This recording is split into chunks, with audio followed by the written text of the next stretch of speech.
السلام علیکم۔ میں صداب کی خدمت میں اسلام کے نظام یعنی دین اسلام کے حوالے سے اب ایک قدم اور آگے ہم بڑھ رہے ہیں، اور وہ یہ کہ اسلام کا یہ جو آخری نظام جو ہے نبی اکرم صلی اللہ علیہ وسلم نے قائم کیا، جس کا مرکز جو ہے مدینہ منورہ تھا، اور اب آپ صلی اللہ علیہ وسلم رحلت فرما چکے ہیں، جیسا کہ ہم نے پچھلے ولاگ میں اس کا تذکرہ کیا۔ اور نبی اکرم صلی اللہ علیہ وسلم کے بعد اب آپ کے خلیفہ جو ہیں وہ حکمراں ہوئے۔ تو پہلے خلیفہ جو ہیں عبداللہ بن عثمان رضی اللہ تعالیٰ عنہ ہوئے۔ مختصراً، ویسے تو ان کا تعارف کافی طویل ہے، بس وقت محدود ہے، اس لیے ہم مختصراً ہی بات کریں گے۔ آپ قبیلہ بنو تمیم سے اور ایک مالدار گھرانے میں، کپڑے کا نہ صرف بزنس ہے بلکہ ایک طرح سے انڈسٹریلسٹ بھی ہیں، اور مکے کے شرفا میں ایک خاص مقام ہے۔ نوجوانی کی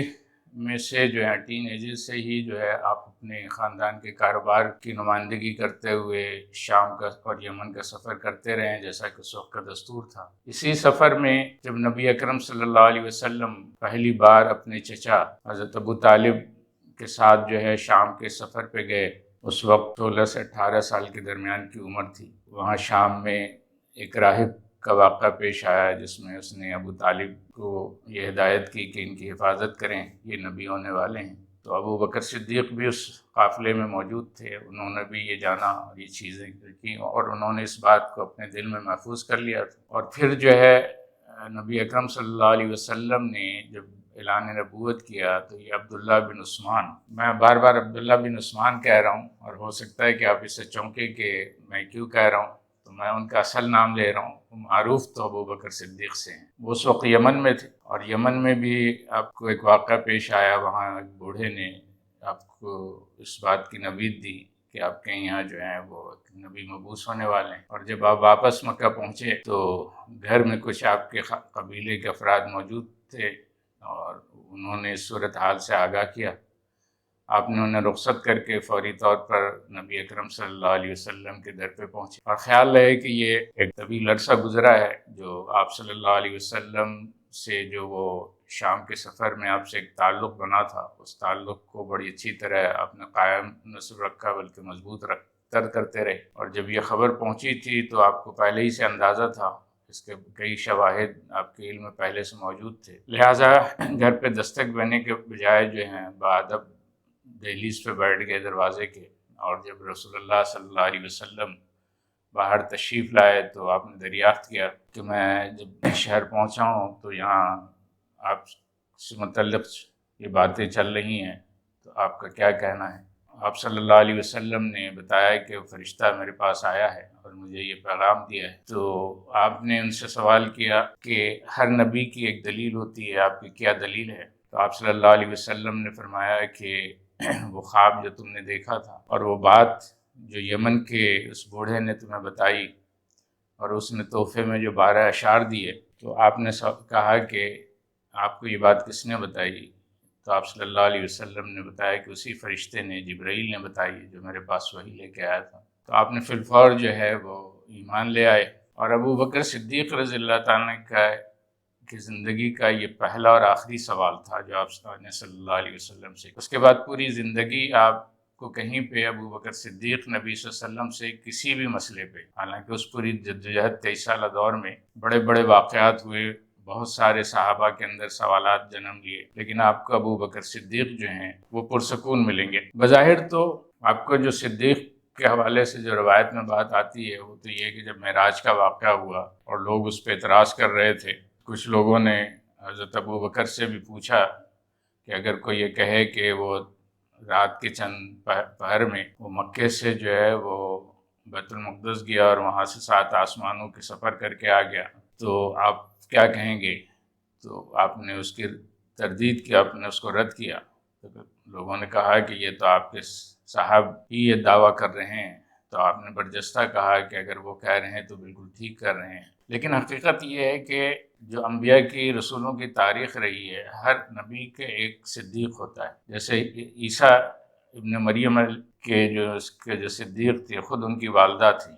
مریم علیہ السلام، یعنی سب سے پہلے بڑھ کر کے تصدیق کرنے والے میں سے، اور ہر حال میں نبی کی تصدیق کرنے والے اور رستبین کے بالکل جو ہے پشتیبان بن کر کے کھڑے رہنے والی جو ذات ہوتی ہے اسے صدیق کہا جاتا ہے۔ اور اس کی خاصیت یہی ہوتی ہے کہ نبی پہ جو بھی انوارات اور اللہ تعالیٰ کے چیزیں جو ہے فرمودات نازل ہوتی ہیں تو صدیق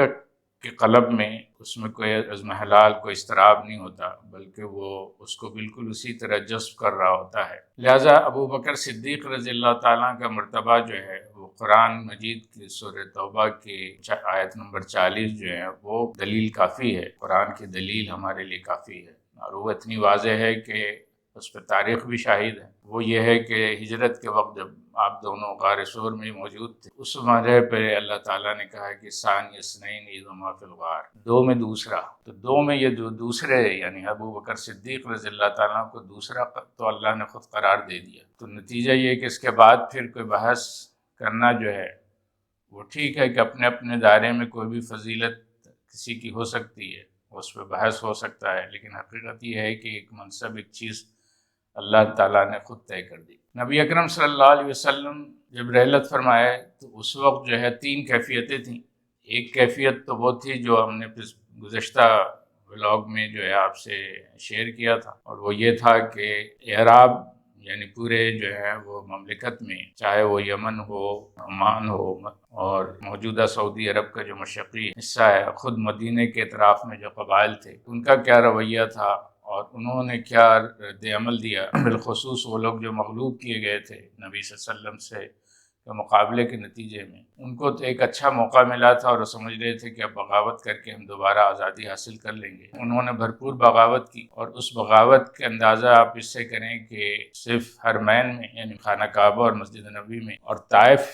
میں جو ہے یہ جمعے کی نماز ہوئی تھی، بقیہ ہر جگہ افراتفری تھی۔ اور ادھر جو ہے مسجد نبوی میں جو کبار صحابہ تھے، بالکل خاص کر کے عشرہ مبشرہ، اور یہ عشرہ مبشرہ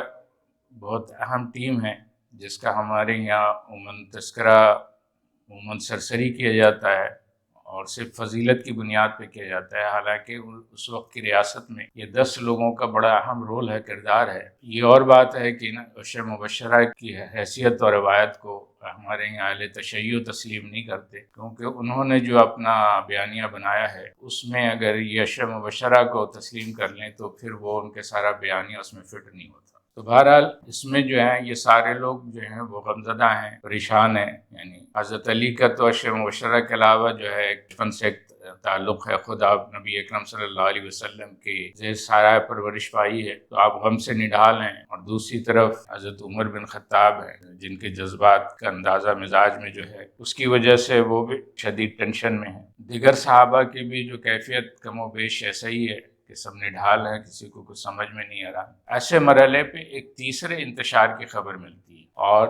وہ خبر یہ ملتی ہے کہ ثقیفہ بنی سعدہ میں انصار جو ہیں جمع ہیں، اور وہ نبی اکرم صلی اللہ علیہ وسلم کے بعد حکمراں کا تعین کرنے کے لیے جمع ہوئے ہیں۔ خیال ہے کہ یہ ثقیفہ بنو سعد کی ایک جگہ تھی، آپ کے علم ہے کہ مدینہ میں 2 انصاری قبیلے تھے، اوس اور خزرج۔ تو خزرج کے ایک ذیلی قبیلہ جو بنو سعد تھا، اس کے یہ ایک میٹنگ کی انہوں نے جگہ رکھی ہوئی تھی جہاں الگ قبائل کے سرداران جمع ہو کر کے وہ اپنی میٹنگ و اجتماع کیا کرتے تھے، تو وہاں جمع تھے، اور اس میں جو ہے خزرج کے جو سربراہ تھے اس وقت سعد بن عبادہ رضی اللہ تعالیٰ عنہ، ان کا اپنا ذاتی گمان یہ تھا کہ نبی صلی اللہ علیہ وسلم کے بعد انصار جو ہیں، چونکہ مدینہ ریاست ہے اور مدینہ جو ہے انصاریوں کا ہے، تو اس لیے ہم میں سے جو ہے وہ حکمراں ہونا چاہیے۔ اچھا، ان کی یہ رائے تو تھی، لیکن خود خزرج کے سارے لوگ اس بات پہ یکسو نہیں تھے۔ اگر یکسو ہوتے تو اس پہ جو ہے وہ اب تک بیعت کر چکے ہوتے، اور اسی کے علاوہ جو ہے جو دوسرا قبیلہ اوس تھا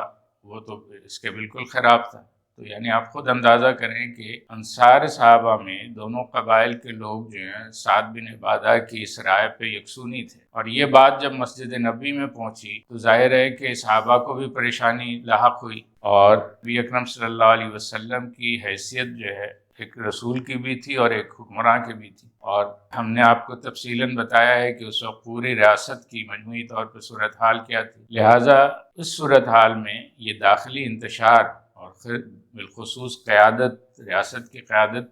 کے حوالے سے کسی بھی طرح جو ہے وہ قابل قبول نہیں تھی۔ تو اس انتشار سے امت کو بچانے کے لیے فی الفور جو ہے 3 صحابہ جو ہیں، یعنی حضرت ابو بکر صدیق، حضرت عمر فاروق اور حضرت عبیدہ بن جراح رضی اللہ تعالیٰ عنہ جو ہے، یہ اس قبیلے کی طرف گئے اور وہاں جب پہنچے تو اسی طرح بحث و تمہیز جاری تھی۔ بہرحال ان کے درمیان مکالمہ ہوا، اور اس مکالمے میں ابو بکر صدیق رضی اللہ تعالیٰ عنہ نے کی یہ دلیل جو ہے سب لوگوں نے قبول کی کہ اللہ نے جو ہے اپنے رسول بنو ہاشم میں مقرر کیا، اور بنو ہاشم کو ہی اللہ نے کعبے کا متولی بنایا تھا۔ تو بنو ہاشم کے اور قریش کی جو فضیلت ہے، جو پورے عرب میں جن کا احترام ہے اہل قریش کا، تو قریش کے علاوہ اگر کوئی بھی جو ہے وہ حکمراں بنے گا تو انتشار ہوگا، ایک قبائل اور دوسرے قبائل کو تسلیم نہیں کریں گے۔ اور ابو بکر صدیق کی یہ بات خود وہاں پر گراؤنڈ پہ موجود تھی، یعنی جہاں میٹنگ ہو رہی تھی وہاں خود انصار ایک دوسرے کو قبول کرنے پہ تیار۔ تو جب حضرت ابو بکر صدیق نے کہا کہ اللہ نے اپنا رسول قریش میں مبعوث کیا ہے، اور قریش کعبے کے متولی بھی ہیں، اور قریش ہی جو ہیں وہ قابل احترام ہے پورے عرب میں، تو ان کے علاوہ اگر کوئی بنے گا حکمراں تو اس کو لوگ قبول نہیں کریں گے اور انتشار بڑھ جائے گا، ہر قبیلہ چاہے گا کہ اس سے ایک شخص حکمراں بنے۔ یہ بات نے سب نے تسلیم کیا۔ تو جب تسلیم کیا تو حضرت ابو بکر صدیق نے فوری طور پہ کہا کہ ہمارے درمیان عبیدہ بن جراح موجود ہیں، آپ چاہیں تو ان پہ بیعت کر لیں۔ یہاں پر یہ ہے کہ اگر حضرت ابو بکر صدیق کی اگر یہ خواہش ہوتی تو انہوں نے جو ہے وہ کہیں بھی اس بات کا ذکر نہیں کیا کہ میں جو ہے امیدوار ہوں، بلکہ انہوں نے عبیدہ بن جراح کو پیش کر دیا۔ وہاں پر حضرت عمر رضی اللہ تعالیٰ عنہ نے یہ محسوس کیا کہ اس سے بہتر یہ ہے کہ خود حضرت ابو بکر صدیق جو کہ ان میں سب سے سینئر ہیں، نبی صلی اللہ علیہ وسلم کے ہر وقت کے ساتھی ہیں، مطلب اعلان نبوت سے پہلے کے دور سے ساتھی چلے آ رہے ہیں، ہر چیز سے جو ہیں وہ واقف ہیں، تو ان سے بہتر جو ہے اور کوئی شخص نہیں ہو سکتا۔ نتیجہ انہوں نے بالفور یہ کیا کہ حضرت ابو بکر صدیق رضی اللہ تعالیٰ نے کا ہاتھ پکڑ کے کہا کہ میں تو ان پہ بیعت کرتا ہوں، اور پھر ان ساتھ ہی ان کی فضیلت بھی بیان کی۔ آپ کا یہ کہنا تھا کہ سارے لوگ اس پہ یکسو ہو گئے، اور انہوں نے تمام لوگوں نے، چاہے وہ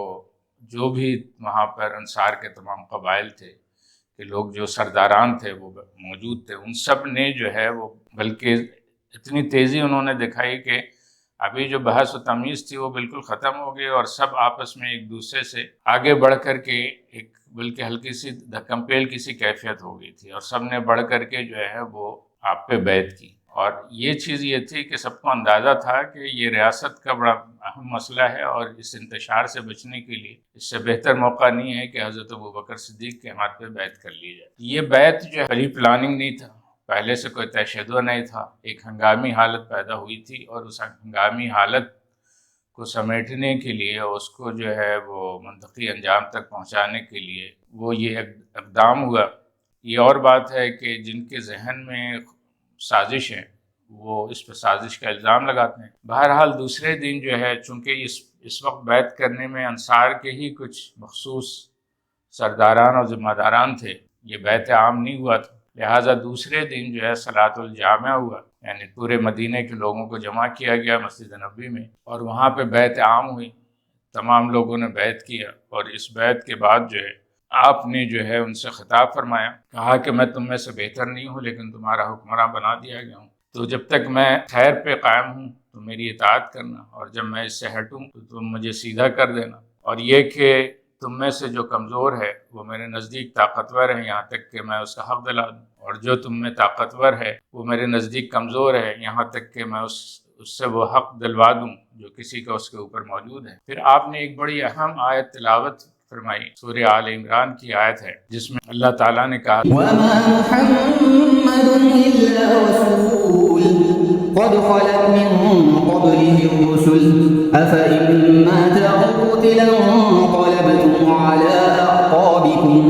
وَمَن يَنقَلِبْ عَلَىٰ عَقِبَيْهِ فَلَن يَضُرَّ اللَّهَ شَيْئًا وَسَيَجْزِي اللَّهُ الشَّاكِرِينَ۔ کہ محمد رسول اللہ صلی اللہ علیہ وسلم نہیں ہے مگر ایک رسول، تو کیا انہیں موت آ جائے یا قتل کر دیے جائیں تو کیا تم الٹے پیر پھر جاؤ گے؟ تو گو کہ یہ آیت جو ہے وہ غزوہ احد کے موقع پہ نازل ہوئی تھی، اور اس وقت بھی جب نبی صلی اللہ علیہ وسلم کے حوالے سے یہ بات پھیل گئی تھی کہ جو ہے وہ شہید کر دیے گئے ہیں، تو لوگوں کے اندر مایوسی آئی تھی اور انہوں نے تلوار ہاتھ سے چھوڑ دی تھی اور یہ کہنے لگے کہ جب رسول اللہ ہمارے درمیان نہیں ہے تو ہم کس نظام کے لیے جدوجہد کریں۔ خیال ہے کہ وہ جدوجہد نماز کے لیے نہیں تھی، ریاست کے لیے تھی، نظام کے لیے تھی۔ تو ابوبکر صدیق نے اپنے خطبے میں یہ آیت دہرا کر کے لوگوں کو اس بات کا احساس دلایا کہ اس نظام کو قائم رکھنا، نبی کے رحلت کے بعد اس سے پھر جانا اللہ کو منظور نہیں ہے۔ اللہ کو منظور یہ ہے کہ اس نظام کی جدوجہد پہ، اس کے قیام پہ ہم یکسو رہیں۔ یہ اور بات ہے کہ آج ہم بحیثیت مسلمان جو ہیں اس آیت کو بھول بیٹھے ہیں، عملاً جو ہیں اس نظام سے پھر گئے ہیں، اور جو ہے اس کے بعد ہمیں آج احساس بھی نہیں ہے کہ اس نظام کو دوبارہ قائم کرنا ہے۔ البتہ یہ ہے کہ جب اس سے یہ بیعت عام ہو گئی تو اس میں عشرہ مبشرہ میں 3 فرد وہاں موجود نہیں تھے، جس پہ یہاں جو حضرت ابوبکر صدیق کی خلافت کے منکر ہیں انہوں نے اس پہ کافی باتیں کی ہیں، وہ کرتے رہیں گے۔ ایسا نہیں ہے کہ میرے اس بیان سے وہ ان کے اندر اصلاح ہو جائے گی، اگر ان کو اصلاح پکڑنی ہوتی تو وہ اس نہج پہ جاتے ہی نہیں۔ اور وہ یہ کہ حضرت علی نے بیعت نہیں کی۔ بات یہ ہے کہ یہ نامکمل بات ہے، اس بیعت میں صرف حضرت علی نہیں بلکہ حضرت زبیر بن عوام اور حضرت طلحہ بھی موجود نہیں، اور حضرت زبیر اور حضرت طلحہ بھی حضرت علی کے گھر میں قیام پذیر تھے، اور ان تینوں کے اندر بات جو چیز وجہ ناراضگی تھی، صرف حضرت علی کی ناراضگی کو بیان کر کے ایک پورا ماحول بنایا جاتا ہے۔ بنیادی طور پر وہ تمام حقائق موجود ہیں کہ وہ ناراضگی کس بنیاد، وہ ناراضگی اس بنیاد پہ نہیں تھی کہ حضرت علی کو خلیفہ کیوں نہیں بنائے۔ پوری تاریخ میں کہیں بھی یہ مطالبہ نہیں ہے، حضرت علی کا کہیں لفظ موجود نہیں ہے کہ آپ میرے ہوتے ہوئے آپ خلیفہ کیسے بن گئے، بلکہ اصل مسئلہ یہ تھا کہ یہ جو عشرہ مبشرہ جس کی بات میں نے کی، یہ وہ 10 صحابہ اولین اہل رائے میں تھے نبی اکرم صلی اللہ علیہ وسلم۔ ان کے نام آپ کو جو ہیں وہ مل جائیں گے، آپ گوگل پہ جائیں گے تو 10 صحابہ، ان میں اولین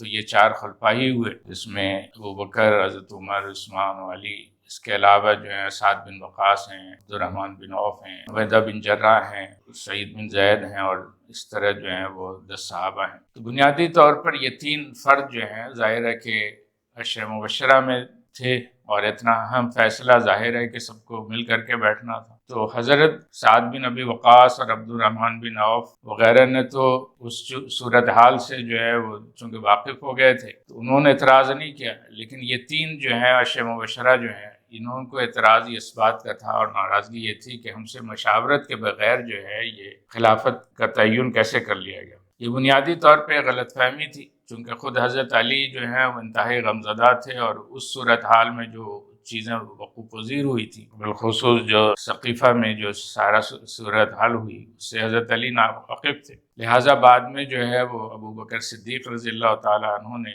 حضرت علی کو بلایا اور آپ تشریف لائے اور ان سے ناراضگی کی وجہ پوچھی گئی۔ آپ نے اس کی صورتحال کی وضاحت کر دی، پھر حضرت علی نے اس بات کو تسلیم کر لیا، نہ صرف حضرت علی نے، حضرت طلحہ اور زبیر نے بھی تسلیم کیا، اور اس طرح جو ہے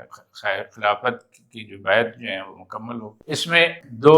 بات اور بھی ہے۔ ایک بات یہ ہے کہ خلافت کے حوالے سے جو ہمارے یہاں اہل تشیع غدیر خم والے جو واقعہ جو ہیں وہ بیان کرتے ہیں کہ مکے میں حجۃ الوداع سے واپسی کے بعد غدیر خم پہ قیام ہوا تھا، اور وہاں پہ نبی صلی اللہ علیہ وسلم نے خطاب فرمایا تھا، اور اس خطاب میں جو ہے وہ اہل بیت بالخصوص حضرت علی کے حوالے سے جو مشہور روایت ہے من کنت مولا علی و مولا، تو اس حوالے سے وہ اس کہتے ہیں کہ یہ لفظ جو ہے خود اعلان ہے کہ علی کو والی ریاست ہونا چاہیے۔ خیال رہے کہ جب نبی صلی اللہ علیہ وسلم نے خطاب فرمایا تھا تو وہاں پہ 500 صحابہ موجود تھے، اور یہ مدینے میں جب یہ ابوبکر صدیق کی بیعت ہوئی ہے تو 500 میں سے 1 صحابہ نے بھی، خود حضرت علی بشمول، کسی نے یہ دعویٰ نہیں کیا کہ وہ جو غدیر پہ جو یہ نبی صلی اللہ علیہ وسلم نے خطاب فرمایا ہے اس کا مطلب یہ ہے کہ علی کو خلیفہ ہونا چاہیے، یعنی ان صحابہ نے تو نہیں سمجھا اس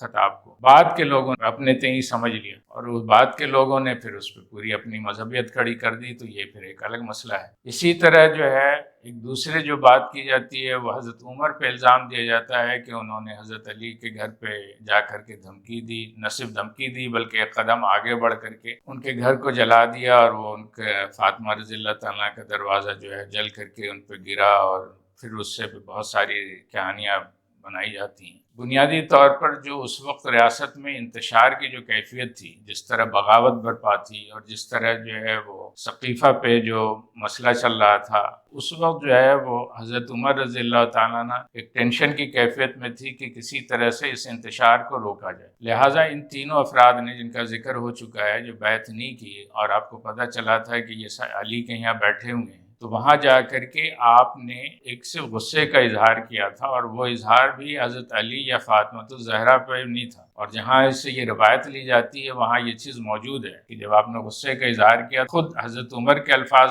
موجود ہیں کہ جب سیدہ جو ہیں دروازے پہ آئیں تو آپ نے یہی کہا کہ آپ کے والد رسول اللہ صلی اللہ علیہ وسلم ہمارے درمیان محبوب ترین تھے، افضل ترین تھے، اور آپ اب ان کی صاحبزادی ہمارے لیے محبوب ترین ہے، لیکن وہ لوگ جو آپ کے گھر میں بیٹھے ہوئے ہیں، یعنی طلحہ اور زبیر کی بات ہو رہی ہے، ان کو نکلنے کی اور ان کو انتشار سے محفوظ رہنے کی انہوں نے کی تھی۔ اور رہا بات یہ کہ جلانا اور دروازہ گرا، یہ سب فضولیات ہیں، اور یہ ساری روایتیں انہی لوگوں کی ہیں جو اعراب میں سے تھے، یعنی جو بھی راویان ہیں، اگر ان کی تاریخ جو ہے وہ اگر میں بیان کرنا چاہوں تو یہ گھنٹوں پہ بات چلی جائے گی، لیکن بنیادی طور پر یہ ہے کہ